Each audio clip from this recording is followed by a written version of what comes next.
Hey everybody, I'm Matt. This is the 10-Minute Bible Hour podcast, and for the last few episodes, we've been doing this kind of odd pre-music intro, but that's just me resetting the stage so that we're all on the same page.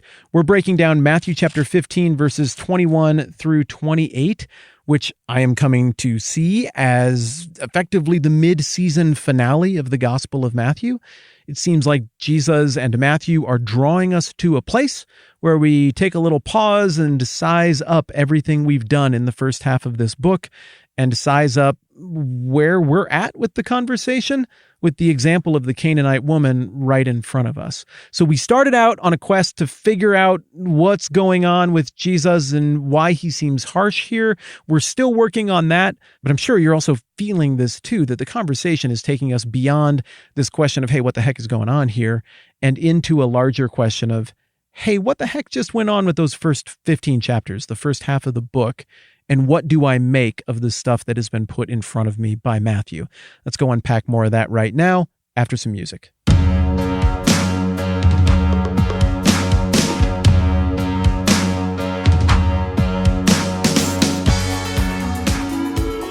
And then Jesus says the thing, it's not right to take the children's bread and toss it to their dogs. Is he saying that because that's what he means?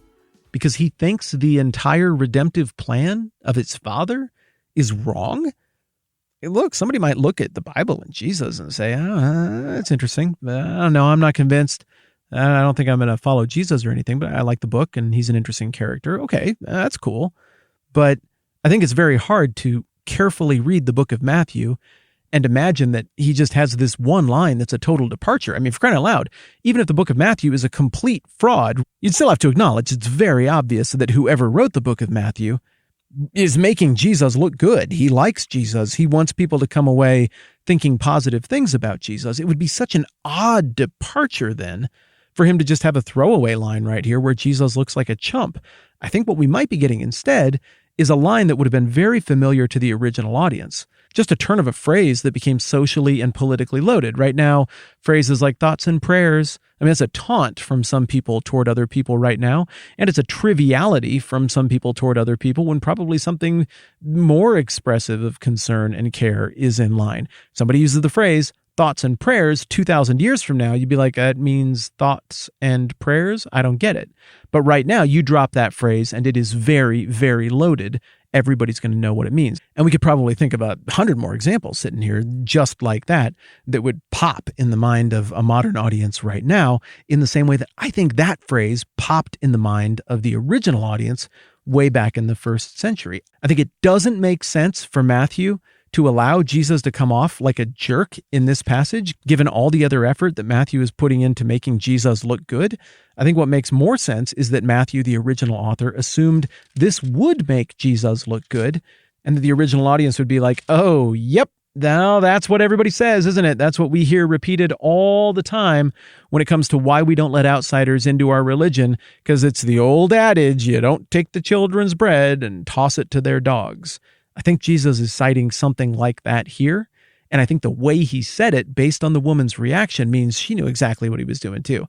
Yeah. Okay, I'll play along with this dance. But even the dogs eat the crumbs that fall from the master's table. Am I right? And in so many words, I think Jesus is saying, yeah, you are right. I am the Son of David. I am the Christ. I am the Messiah. And yeah, that phrase that I just repeated sardonically is an absolute joke, because this always was for everybody, and blessed are you because you understood it way before everybody else did. Massive, presumptuous, but yet context-driven paraphrase is mine.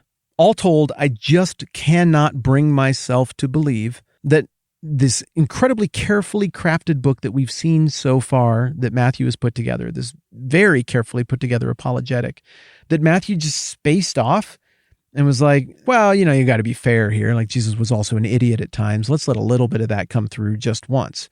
It doesn't make sense. It doesn't fit with the purpose of the book. I can only surmise that in the mind of Matthew, this exchange made Jesus look good and moved the theological football of this gift of God, this redemption being for all people, including Canaanites, the ancient enemies of the Jewish people. I can only assume that Matthew believed that this exchange moved that theological football forward in a way that was effective and in a way that the original audience would understand. Therefore, I read the passage the way I just described. Could I be wrong? Heck yeah, I could be wrong, because some of these passages are just tricky. But what you just got from me is my very best swing at it. We can agree on that read. We can disagree on that read. We can leave it in the I'm still thinking about it place in that read. But before we wrap up, something else we have to do is just take a minute to acknowledge this woman, because I think she's spectacular. And I think the text is holding her out in a time where this would not have been a popular thing to do. That is, use a woman as a positive example. I think the text is holding her out as a positive example. And here's why. One, she's got a problematic pedigree, just like us, like, unless you're Jewish. And even if you are Jewish and therefore not an ethnic outsider to a lot of this conversation, let's just take pedigree out to the more metaphorical level. We're born into problems. We make our own problems. We got red on our ledger, and nobody really looks that impressive or presentable when compared with the flawless king of all things. So she's got a problematic pedigree, just like us. She has incredible need, just like us. Whether you're a person who rejects the supernatural and just is here because you find this stuff interesting, which is awesome of you, or you're a person who really thinks there is something to the supernatural and the stuff of God described in this document, either way, we got problems. We all agree on that. We all got problems, and some of those problems are massive and seem like we can't do anything about it. So she has a problematic pedigree, just like us, regardless of who we are or what we believe. She has incredible need, just like us, regardless of who we are or what we believe. She can't do a dang thing about it. It's totally beyond her control, what she's dealing with, just like us, regardless of what we believe. She recognizes her situation. It's not necessarily just like us. Sometimes we're maybe more acutely aware of what we're dealing with and where we're at and who we are, but sometimes we do not know thyself as well as we do at other points in life. She is at a point where she is at rock bottom. She's broken down by the situation at hand and by the love of a mother for her kid. And so she recognizes her situation. Further, I think the Canaanite woman is to be admired and emulated because she persists in her sorrow. Her love persisting is that even though she's sad, she's not paralyzed by it. She continues to love. She continues to try. She sees an opportunity here to try to make something right. And that can, but isn't always necessarily, be just like us. I think Matthew is holding out this Canaanite woman to be admired and emulated also because she assumes a right posture before the king. I think Matthew is putting her in front of us as a great example of what to do in light of what you've seen so far in these 15 chapters. Look at who he is. Look at what he's done. Look at what he said. Look at how he acts. For crying out loud, like even this lady who's a total outsider, maybe if you're reading this and you're a total outsider, and it seems like this absolutely just shouldn't be for you any more than the yarn barn is a place for me, it is for you. And assuming that proper posture, look, I know this is a bit of a controversial statement, but I believe that assuming that proper posture before the king is what it is to become a Christian. There's a whole lot of theology and details and things that are fun for us to talk about and break down, and they're important. But at the most basic level, the people in the Bible who are Christians are the ones who are like, I follow Christ. And they might not be perfect, and they might not know or get everything. It might be real clumsy and rudimentary, even like the criminal on the cross or like this lady. But that right posture before the king, I follow the king, that is the most basic assertion of being a Christian, of being saved, to use the old religious language. So I think Matthew is holding out this Canaanite woman to be admired and emulated because she has a problematic pedigree. She's in a position of incredible need. She can't do anything about it. She recognizes her situation. She persists even in the midst of terrible sorrow and hurt. She assumes a proper posture before the king. And finally, she sees Jesus for who he is. That is an act of faith. And just on the opposite page here in my Bible, page 1489, Peter is going to rightly identify Jesus for who he is as well. She got it right before Peter, the human authority figure upon whom all of Western Catholicism is founded. Dang. Nice job, Canaanite lady. Look, my friends, and yes, that is the sound of me stretching because I recorded like the last 5 episodes all at once here. I set out to do, like, I don't know, whatever, 12 minutes on this thing. And I don't know how far we are into it now, but it is a lot more than 12 minutes. And it's a tiny little passage, and maybe it seems like, on the surface, it just doesn't merit that much attention. Jesus went on a corporate retreat, and some lady came up and was like, I got a problem. He seemed disinterested at first, and then she said some stuff, and he's like, okay, I'm interested now. And he solved the lady's problem, and that was that. But you've put ears and eyes on this with me for the last, whatever it's been, week now.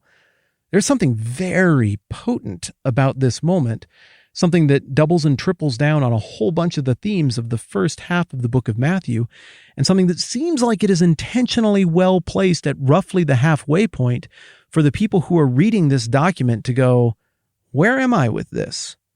I don't know where I'm at with all of the religion and the institutions and all of the external noise about politics and social stuff and all that. I don't know.